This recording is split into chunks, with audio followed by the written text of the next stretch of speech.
What up, YouTube? Dart Thub coming at you from my survival world here, where I've got myself a basalt generator.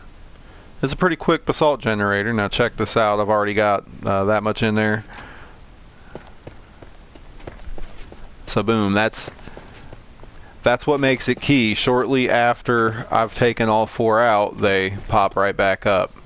And you've got one that gets stuck in the water sometimes, but occasionally it'll make it across. This is, for all intents and purposes that I've seen, lossless, as long as you don't stop with that one sitting there in that water off to the left. And in just that short time, that was more than a stack right there. Alright, so I am going to start with a hole 3 deep, 6 wide by 7 wide. Okay, I'm going to, in this corner here, this is going to be the front. Okay, this corner right there, I'm going to cover that with a decorative block that is redstone conductive. I'm going to put a button on the front of that. Okay, I'm going to come down below that. There's going to be a piston, sticky piston, facing down with an observer facing this way. That's the direction that it's going to give output. And that's a redstone conductive block right there. You're going to want 1, 2, 3, 4, 5 repeaters facing into it, with one repeater facing that way into a block. Okay, that block has to be redstone conductive. Okay, you want a redstone dust there, here, and all along there, like so.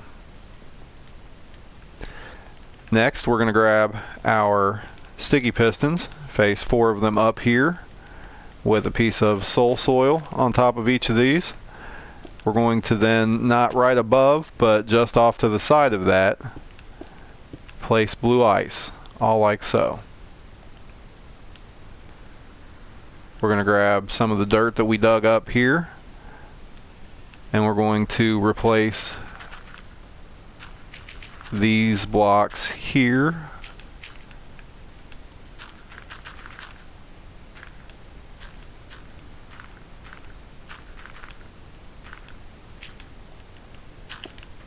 This is where lava is going to go, and we will cover that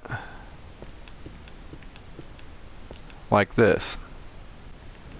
So now we'll go ahead and place our lava in, and you'll see that it turned to basalt as it tried to leave.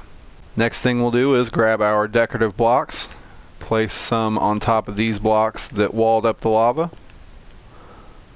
We'll go ahead and fill that in. Take our decorative blocks, put them here and here, and yeah, one more here. Then we will bring and fill this. You know, let's bring that around like here too, over to there, and then our decorative blocks are going to come like this. Okay, and yeah, we'll bring it up to there. Okay, so down here we don't want to cover all this up yet, but we will cover some of it. Let's cover like this. And you want to leave these repeaters open, okay? Don't put anything in here or here, because you don't want to mess with that observer. But then we can place our blocks like this. And that can be our way in and out for now. And actually we can go ahead and place those in, because we still have access to every one of those repeaters. Okay, so now I'm going to grab more decorative blocks. I'm going to cover that lava with them. I am going to put, nope, not right there.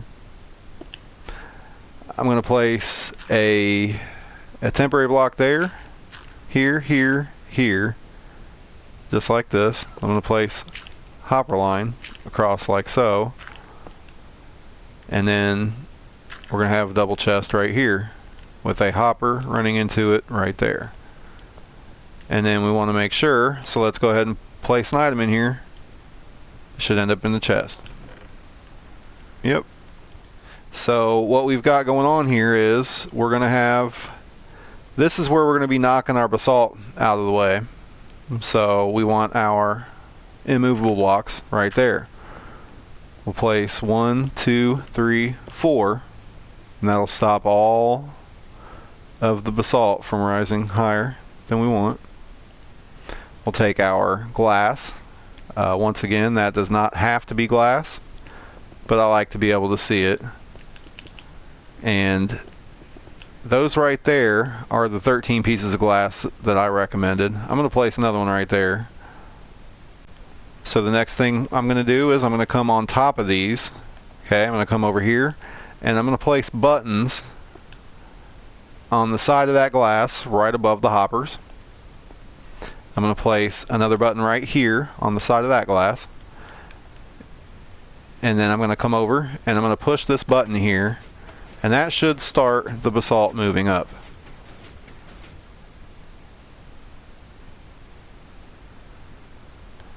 Now, I want my time to be set to 18, so I'm going to put all of these ones on 4 ticks, but these two on 1 tick, and that gives me 18 ticks. Now, the pulse here is more than 4 ticks long. It's 8 ticks long. Okay, so what I just did is I removed that until the pulse stopped. I placed my redstone dust there, and then I come back over and I start it again.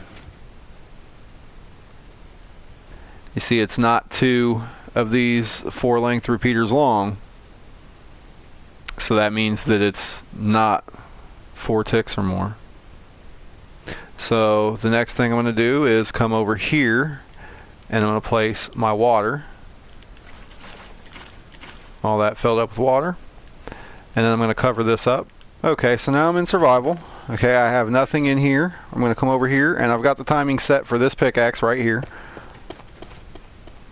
You'll see that about the time I finish hitting them, it goes ahead and it resets. But now I've got a different pick. I've got an iron pickaxe. So it doesn't even let me break 3 of them. So I'm going to want to go down here and I'm going to want to adjust my timing.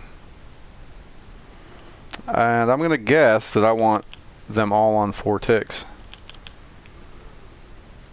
Okay, now I did not have the pulse cross it when I was moving them, so I'm not gonna fiddle with it. But let's see what we got.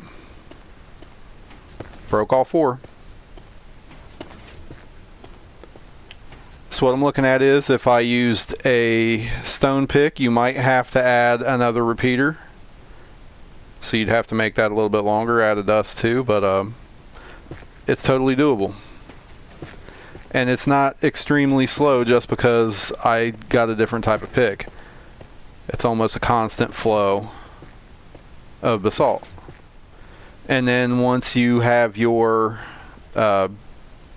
weapon of choice chosen, you've got your timing set up for it, then all you have to do is come in here and cover it up the rest of the way.